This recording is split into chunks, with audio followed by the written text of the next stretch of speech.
Hello વિદ્યાર્થી મિત્રો, હું છું પ્રશાંત પંચાલ. થોડીક વાત કરવા જઈ રહ્યા છીએ આપણે કોષ વિજ્ઞાન ઉપર, જે તમારે ધોરણ 11માં ખૂબ જ ઇમ્પોર્ટન્ટ યુનિટ છે. કોષ વિજ્ઞાન, જેને આપણે સેલ બાયોલોજી તરીકે પણ ઓળખી શકીએ છીએ. તમારા 11મા ધોરણમાં તે કોષ વિજ્ઞાન આધારિત 3 ચેપ્ટર છે, જેમાં સૌ પ્રથમ છે કોષ, જીવનનો એકમ,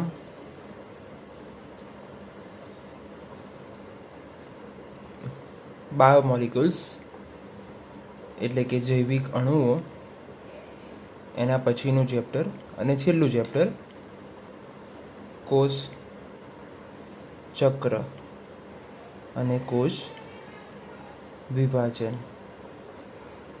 ઓકે, તો આ 3 ચેપ્ટરનો અભ્યાસ આપણે કોષ વિજ્ઞાનમાં કરવાનો હોય છે. કોષ વિજ્ઞાન વિદ્યાર્થી મિત્રો એક એવી શાખા કહી શકાય જેમાં માત્ર તમે સમજી શકો છો કે કોષ એ એવું કહી શકાય કે અતિ સૂક્ષ્મ જેને જોવા માટે પણ આપણે માઇક્રોસ્કોપનો યુઝ કરીએ છીએ, એટલે કે અતિ સૂક્ષ્મદર્શક યંત્રનો ઉપયોગ કરીએ છીએ.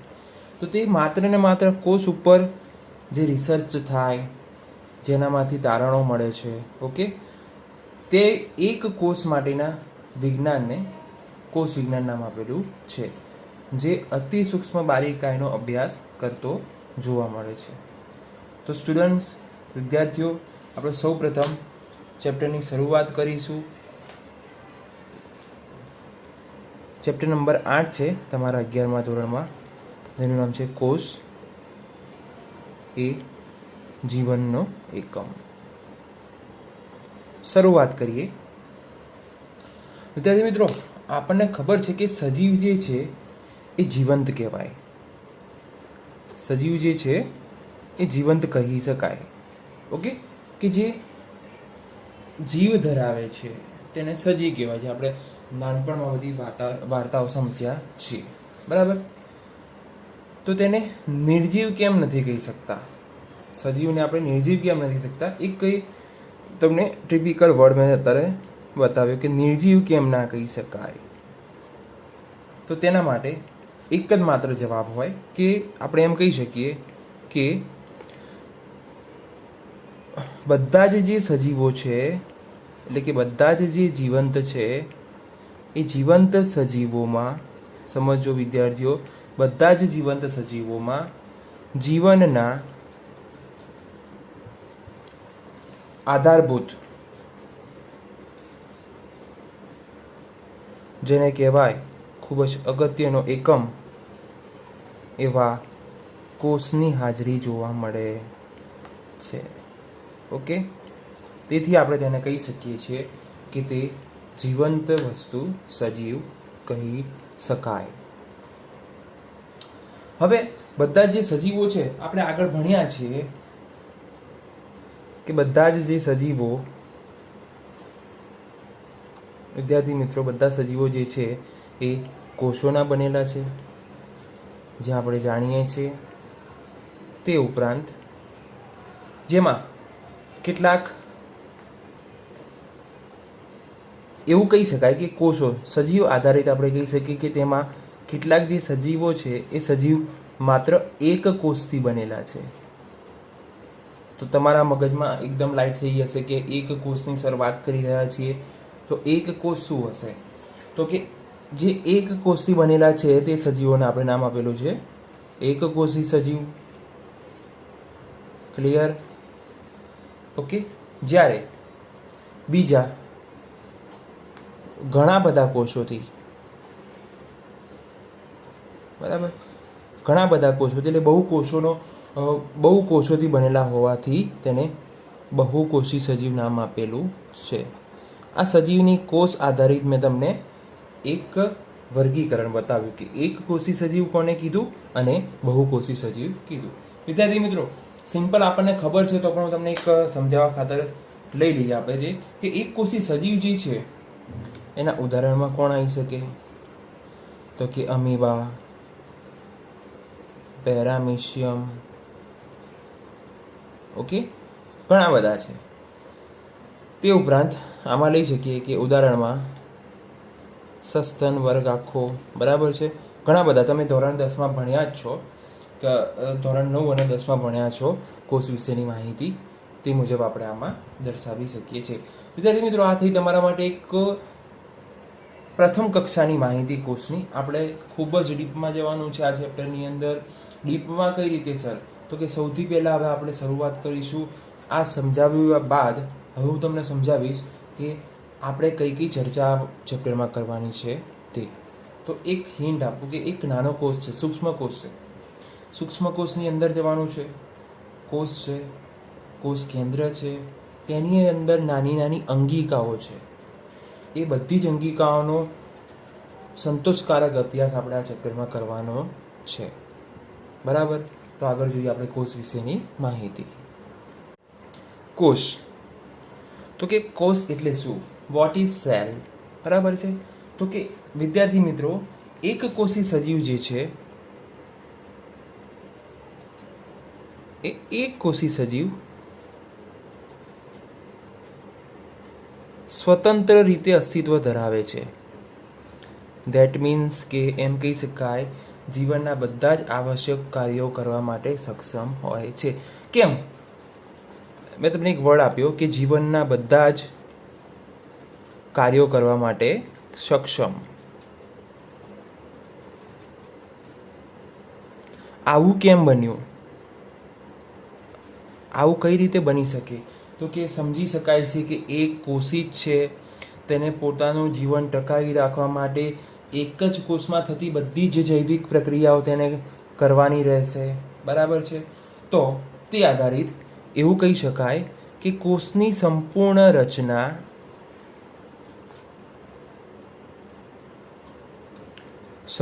રચના વગર કોઈ પણ જે સજીવ છે એ સજીવનું જીવન અસ્તિત્વ ધરાવી શકે નહીં.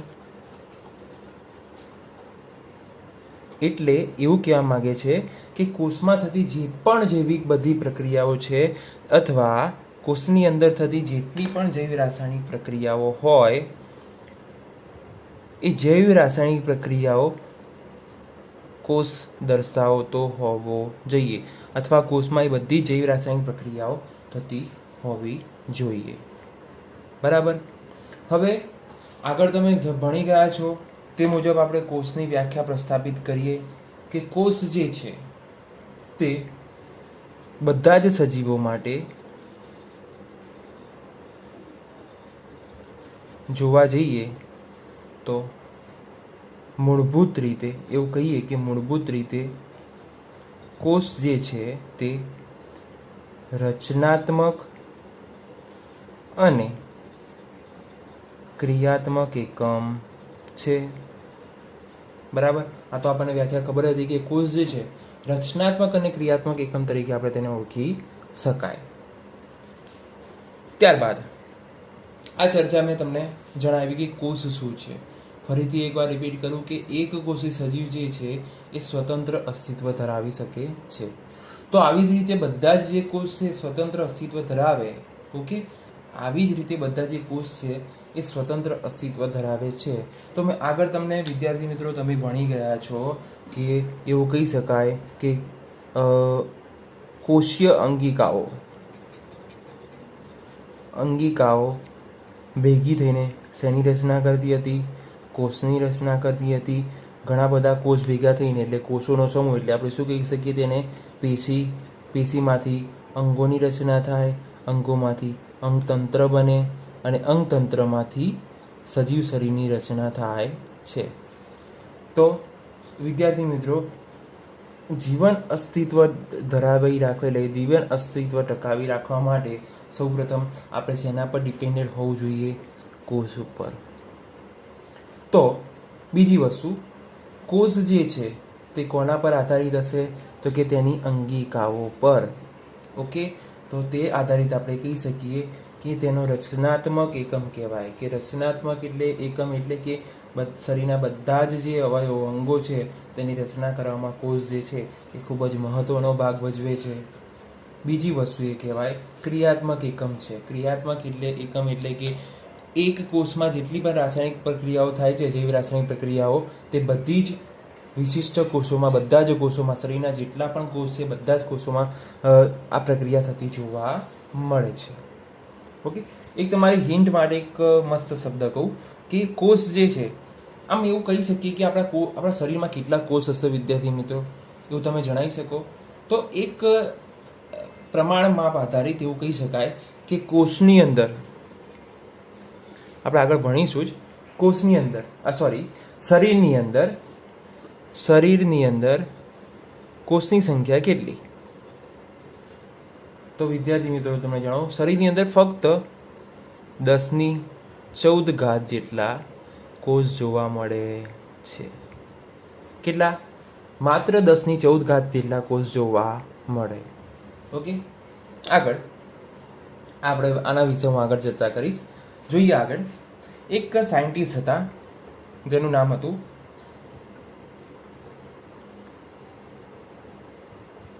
Anton van લ્યુવનહોક. જો તમે આગળ 9મા અને 10મામાં ભણ્યા હોય તો તમને આ વર્ડ તમને ખબર પડી જાય કે અમે કયા સાયન્ટિસ્ટનું નામ શેના માટે લખેલું છે. તો લ્યુવનહોક હતા તે લ્યુવનહોકે સૌપ્રથમ 1674 એક જીવંત કોષ જોયો હતો. જોયા. અને ત્યારબાદ બીજો વૈજ્ઞાનિક જેનું નામ છે રોબર્ટ બ્રાઉન,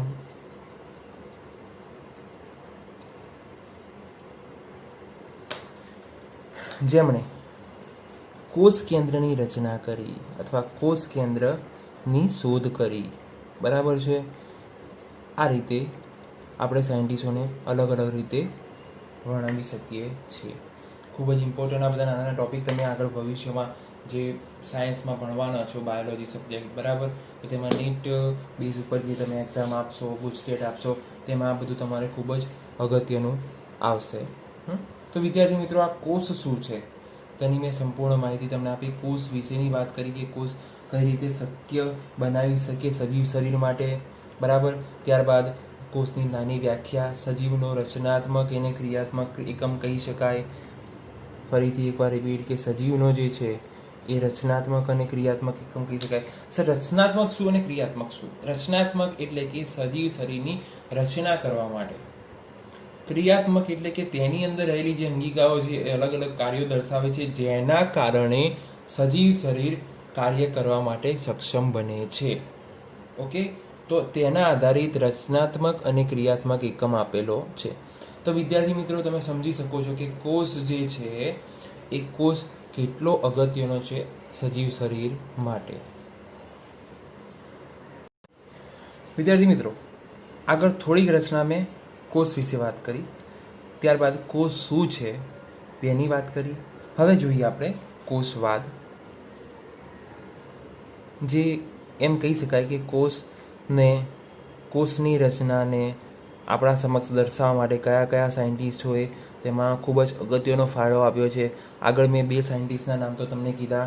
એક નામ કીધું તમને લ્યુવનહોક, જેણે જીવંત કોષ જોયો, અને બીજું નામ આપ્યું રોબર્ટ બ્રાઉન, જેણે કોષની અંદર કોષ કેન્દ્રની શોધ કરી. ત્યારબાદ કોષવાદ છે. વિવિધ સાયન્ટિસ્ટોએ આ કોષ ઉપર ઘણી બધી થિયરીઓ બતાવી છે, તેના ઉપર ચર્ચા કરી છે, તેની વાત કરીએ થોડીક. આ બધા નાના નાના ટોપિક છે વિદ્યાર્થી મિત્રો. મેં તમને કીધું કે આગળ નીટ અને ગુજકેટમાં તમારે ખૂબ જ અગત્યના નીવડશે. જોઈએ આપણે આમાં. સૌથી પહેલું નામ છે તેની અંદર મેથિયસ સ્લીડન. ઘણા બધા નવા નવા નામ સાંભળશો તમે. મેથિયસ સ્લીડન છે, તેમણે 1838 તે જર્મનીના વનસ્પતિ શાસ્ત્રી હતા. વનસ્પતિ શાસ્ત્રીના વિદ્યાર્થી મિત્રો આપણે બોટનિસ્ટ કહી શકીએ. વનસ્પતિ શાસ્ત્ર જેનું આપણે નામ આપીએ છીએ બોટની, બરાબર છે. હવે તેમણે શું તો કે તેમણે ઘણી બધી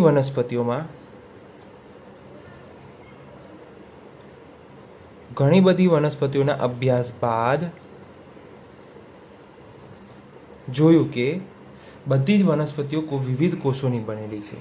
શું થાય છે? આગળ મેં તમને જણાવ્યું કે બધી જ જે વનસ્પતિ છે, આગળ મેં તમને જે શીખવાડ્યું છે એનો એક મુદ્દો અહીંયા આવે છે કે બધી જ વનસ્પતિ જે છે એ વિવિધ કોષોની બનેલી, અને બધી વનસ્પતિ વિવિધ કોષોની બનેલી, તે ઉપરાંત જે કોષો જે છે એ વિવિધ કોષો વનસ્પતિઓમાં, સમજો હવે આ હું શું લખવા જઈ રહ્યો છું, વનસ્પતિઓમાં પેશીઓનું સર્જન કરે છે. એટલે કે વનસ્પતિઓમાં પેશીઓનું સર્જન કરે છે. તો વિદ્યાર્થી મિત્રો મેં તમને આગળ સમજાવ્યું કે વનસ્પતિમાં એટલે કોઈ પણ સજીવમાં પેશીઓનું સર્જન કઈ રીતે શક્ય બને છે કે કોષો, ઘણા બધા કોષો ભેગા થઈને શું બનાવે છે? પેશી બનાવે છે. ઓકે, તો તે નામ આપ્યું મેથિયસ સ્લીડન. મેથિયસ સ્લીડન વનસ્પતિ શાસ્ત્રી, તો તેમણે વનસ્પતિ ઉપર જ કોષ વિશેની માહિતી આપી કે કોષો જે છે એ પેશીની રચના કરે છે. આગળ જોઈએ બીજા સાયન્ટિસ્ટ જેનું નામ છે થિયોડોર સ્વાન. આ શબ્દ ક્યાંક તમે સાંભળ્યો હશે જો તમે થોડુંક ડિટેલમાં 9મા 10મા ધોરણમાં ભણ્યા હશો તો. થિયોડોર સ્વાન છે વિદ્યાર્થીઓ, તે બ્રિટિશ આ વનસ્પતિ શાસ્ત્રી હતા. આ જે છે તે પ્રાણીશાસ્ત્રી છે. ઓકે, તો કે બ્રિટિશ પ્રાણીશાસ્ત્રી સ્વાને, સાલ પણ યાદ રાખવાની, 1839માં, એટલે આજુબાજુની જ સાલમાં તે લોકોએ કામ કરેલું, કે તેમણે દર્શાવ્યું કે જુદા જુદા પ્રાણીઓના કોષોમાં, વિદ્યાર્થી મિત્રો સમજો કે જુદા જુદા પ્રાણીઓના કોષોના અભ્યાસ પરથી તેમણે નોંધ્યું કે કોષની બહારની બાજુએ, આ ખૂબ જ મહત્વની, કે કોષની બહારની બાજુએ પાતળું બાહ્યપડ આવેલું હોય. તો તમને ખબર છે ત્યાં સુધી કે તમે ભણ્યા છો કે પાતળું બાહ્યપડને શું કહેવામાં આવે. ઓકે, તો એક પાતળું બાહ્યપડ જેને તેમણે કોષરસ પટલ નામ આપેલું હતું. એટલે કેવું કહી શકાય કે અત્યારે આપણે જે સમજીએ છીએ તે તેમણે જે દર્શાવ્યું હતું એ કોષરસ પટલ હતું. ઓકે, તે ઉપરાંત બીજું કે તેમણે વનસ્પતિ પેશીઓના અભ્યાસ પરથી પણ વર્ણવ્યું કે વનસ્પતિ કોષોનું આગવું લક્ષણ છે કોષ દિવાલ. સર તમે આ વાત કરી કોષની બહારની બાજુએ બાહ્યપડ જે છે એ કોષરસ પટલ છે, બરાબર છે. તો વનસ્પતિ પેશીની રચના તો કંઈક અલગ જોવા મળે છે, બરાબર. તો આપણે એને ખબર છે કે વનસ્પતિ કોષ જે છે એ વનસ્પતિ કોષની બહારની દિવાલ શેની બનેલી હોય, અથવા દિવાલ શેની બનેલું હોય તો કે સેલ્યુલોઝની બનેલી હોય છે. દેટ મીન્સ કે તેમાં વનસ્પતિ જે છે એની અંદર કોષ દિવાલ જોવા મળે છે જે સેલ્યુલોઝની બનેલી હોય, તે પણ આપણે દર્શાવ્યું. અને કોષની બહારનું જે પાતળું પડ આપણે કહી શકીએ, કોષની બહારનું પાતળું પડ જે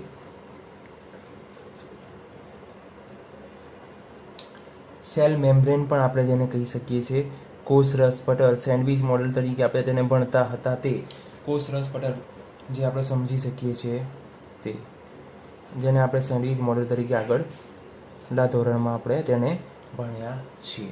તો તેમણે દર્શાવ્યું કે તે ખૂબ જ આગવું લક્ષણ કહેવામાં આવે. એટલે કે એવું કહી શકાય કે કોષનું એક બહારનું કવચ તરીકે તે કોષરસ પટલ અને વનસ્પતિમાં કોષ દિવાલ જે છે તે કાર્ય કરે છે.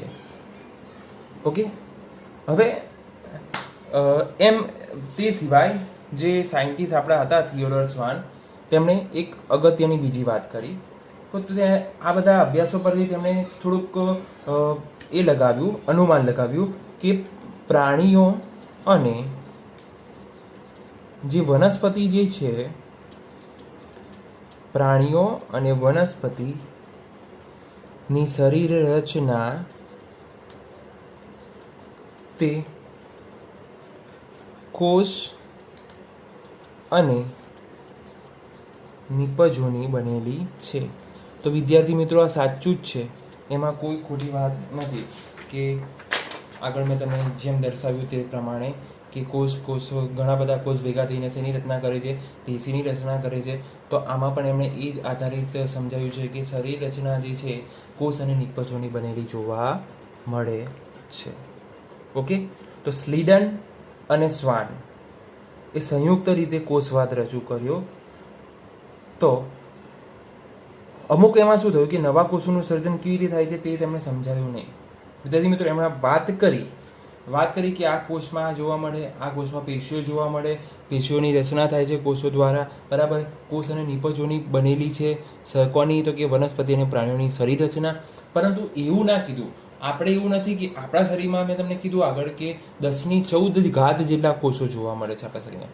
તો એ આવ્યા ક્યાંથી હશે? ઓકે, તો તેમણે કોષવાદ સ્વાભાવિક છે રજૂ કર્યો, પણ તેમાં તેમણે એક ખામી રાખી કે નવા કોષનું સર્જન કેવી રીતે થાય છે તેમનો એમણે ક્યાંય ઉલ્લેખ કરેલો નથી. હવે આપણે એની આગળ ચર્ચા કરીએ. આગળ વિદ્યાર્થી મિત્રો, આપણે ચર્ચા કરી સ્લીડન અને સ્વાન માટેની. હવે એમાં એક બીજા સાયન્ટિસ્ટ છે જેનું નામ છે રુડોલ્ફ વિર્સોવ. ઓકે, તો રુડોલ્ફ વિર્સોવની વાત કરીએ. હવે તે લોકોની ત્રુટિ કઈ હતી આગળના સાયન્ટિસ્ટોની કે એમ કીધું કે તેમણે કોષ વિશેની માહિતી આપી, કોષ દિવાલ, કોષરસ પટલ વિશેની માહિતી આપે છે, પણ તે વૈજ્ઞાનિકો, તે સાયન્ટિસ્ટો એવું ના બતાવી શક્યા કે એ કોષો ક્યાંથી અસ્તિત્વ પામે છે, તે ના બતાવી શક્યા. ઓકે, તો રુડોલ્ફ વિર્સોએ આના ઉપર થોડું કામ કર્યું હતું અને તેણે આપણને માહિતી આપી. તે જોઈએ આપણે. તો કે રુડોલ્ફ વિર્સો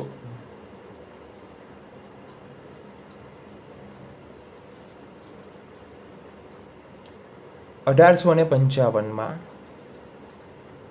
તેમણે સૌ પ્રથમ પુરવાર કર્યું.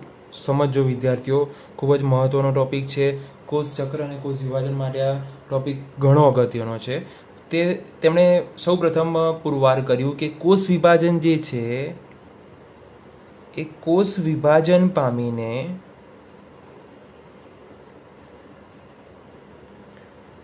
પૂર્વ અસ્તિત્વ ધરાવતા કોષમાંથી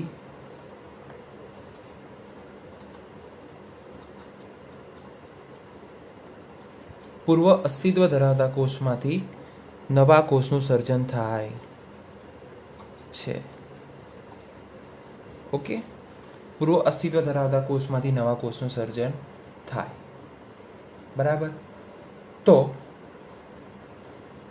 એમાં એક થોડોક ટિપિકલ વર્ડ છે કે એ સાયન્ટિસ્ટો એમની ભાષામાં એને એ રીતે કહી શકતા હતા કે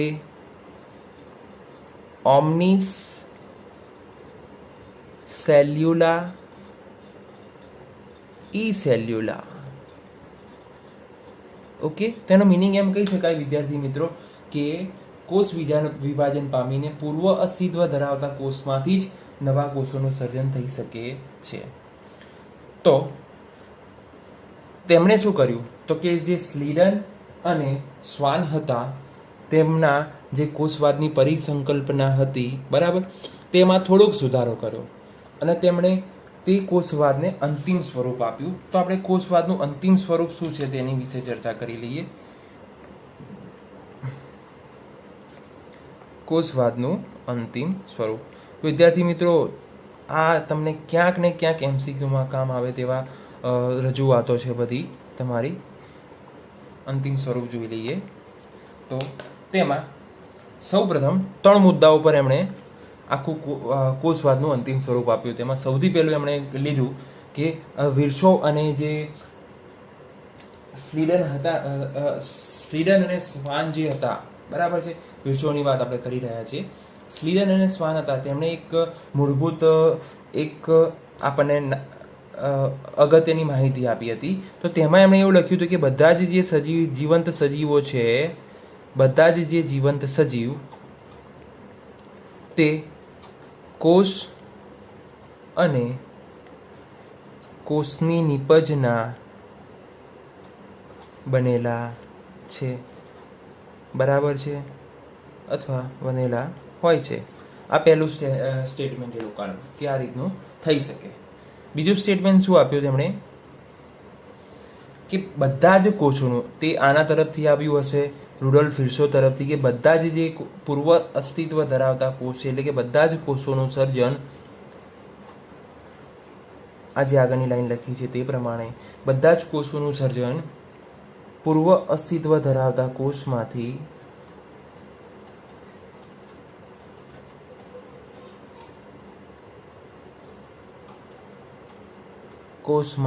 જ થાય છે. ઓકે.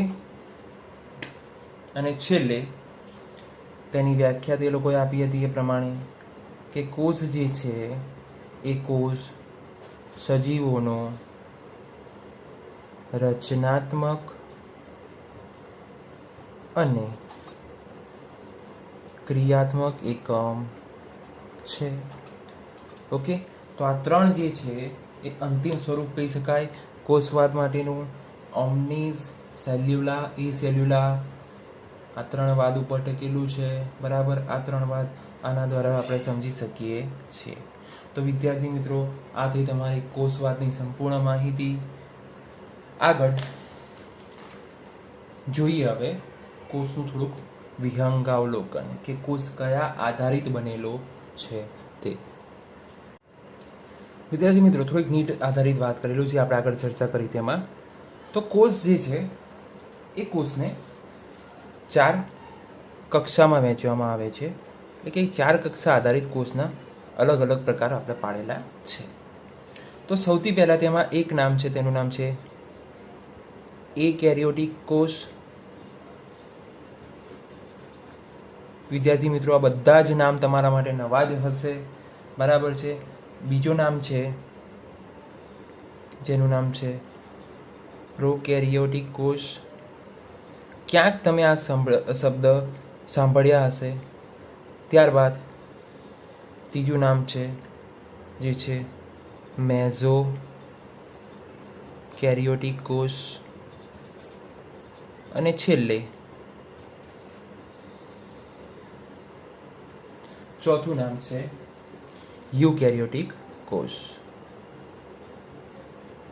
વિદ્યાર્થી મિત્રો, નામ પ્રમાણે કામ છે. બાયોલોજીમાં ઘણા બધા વર્ડ્સ એવા છે જેનું નામ આપેલું છે એ પ્રમાણેનું કામ કંઈક જોવા મળે છે. તો જોઈએ આમાં સૌથી પહેલા એકેરિયોટિક કોષ આપેલો છે. અકેરિયોટિક કોષ, ધેટ મીન્સ કે એવું કહી શકાય કે તેની અંદર, એટલે કે કોષમાં કોષ કેન્દ્રનો અભાવ જોવા મળે. કોષ કેન્દ્ર જ ના હોય, કોષ કેન્દ્રનો અભાવ હોય છે, બરાબર છે. આ પહેલું થયું તમારો એકેરિયોટિક કોષ, કઈ રીતે આપણે તેને પ્રસ્થાપિત કરી શકીએ તે, બરાબર છે. બીજું પ્રોકેરિયોટિક કોષની વાત કરીએ તો વિદ્યાર્થી મિત્રો, પ્રોકેરિયોટિક કોષમાં આદિકોષ કેન્દ્રીય કોષ, જેમાં પ્રોકેરિયોટિક કોષને આદિકોષ કેન્દ્રીય કોષ પણ કહેવામાં આવે છે. તમે આ આદિકોષ કેન્દ્રીય કોષ, બરાબર છે, તેની માહિતી ક્યાંક ને ક્યાંક તમે આગળ જોઈ હશે. તો તેની અંદર કે જેમાં કોષ કેન્દ્ર પટલ સમજો, જેની અંદર કોષ કેન્દ્ર પટલ, કોષ કેન્દ્રિકા અને પટલમય અંગિકાનો અભાવ હોય છે. વિદ્યાર્થી મિત્રો, પટલમય અંગિકાઓ કઈ કઈ હોય તે તમને ખબર હોવી જોઈએ.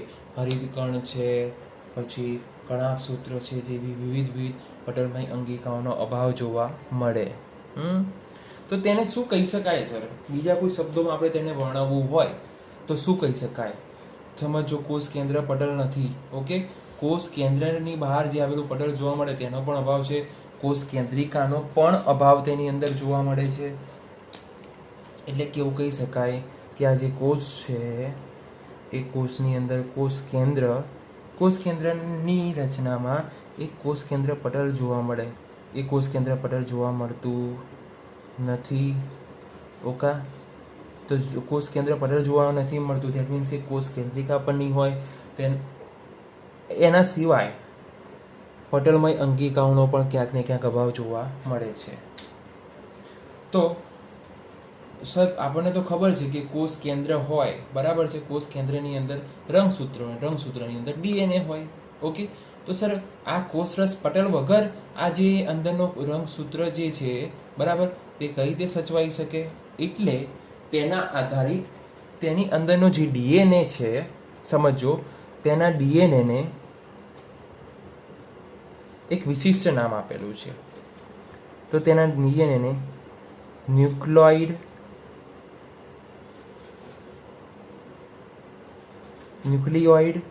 અથવા ઝીનોફોર પણ કહી શકાય છે. બરાબર, આ થઈ માહિતી તમારા પ્રોકેરિયોટિક કોષની. આગળ જોઈએ મેસોકેરિયોટિક કોષ. મેસોકેરિયોટિક કોષ, વિદ્યાર્થી મિત્રો, એવું છે યુકેરિયોટિકને સંલગ્ન છે, પરંતુ ક્યાંક કશીક વસ્તુનો અભાવ જોવા મળે છે. તેની ચર્ચા કરીએ તો પાર્ટીશન પાડી દઈએ આના.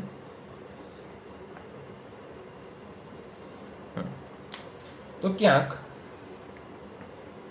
કહી શકાય એવું કે તે સુકોષ કેન્દ્રીય એટલે કે તેની અંદર કોષ કેન્દ્ર જોવા મળે છે, સુવિકસિત.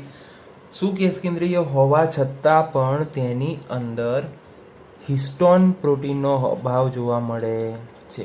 વિદ્યાર્થી મિત્રો, આ હિસ્ટોન પ્રોટીનની આપણે આગળ ચર્ચા કરીશું. હિસ્ટોન પ્રોટીનનો અભાવ જોવા મળે છે. તે ઉપરાંત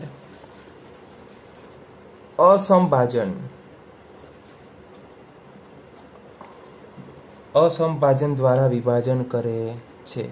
વિદ્યાર્થી મિત્રો, અસંભાજન એટલે કે આપણે સમવિભાજન, એક સરખા પ્રકારના કોષની રચના થતી હોતી નથી, બરાબર. તે દ્વારા અસંભાજન દ્વારા વિભાજન કરે છે અથવા વિભાજન પામે છે. આથી તમારી મેસોકેરિયોટિક કોષની વાર્તા કે તેને આપણે કઈ રીતે ઓળખી શકીએ. અને છેલ્લે આવે છે જે સસ્તન વર્ગના પ્રાણીઓમાં એટલે એમાં જોવા મળે છે તે યુકેરિયોટિક કોષ. સુકોષ કેન્દ્રીય કોષ છે.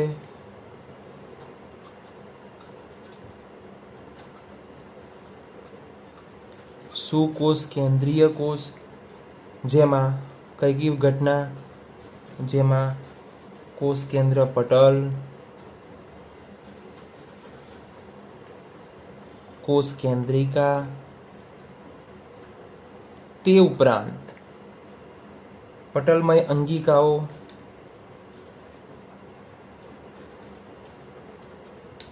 તે ઉપરાંત DNA હિસ્ટોન પણ જોવા મળે છે.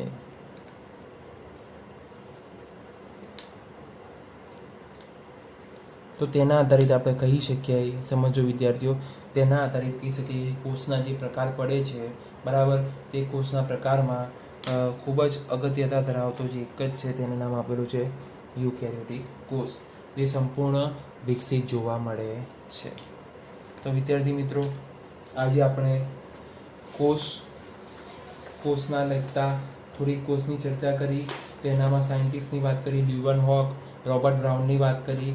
ત્યારબાદ આપણે કોષવાદ વિશેની ચર્ચા કરી કે કોષ વિશે કોણે શું માહિતી આપી.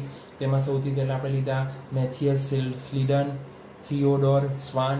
ત્યારબાદ સંપૂર્ણ કોષવાદ સમજાયો આપણને રુડોલ્ફ વિર્સોએ. ઓકે, ત્યારબાદ કોષવાદની અંતિમ સ્વરૂપમાં આપણે 3 વસ્તુ તેમાં જોઈ કે કોષ બધા સજીવો જે છે એ કોષના જીવંત કોષોના બનેલા જોવા મળે છે, બરાબર છે.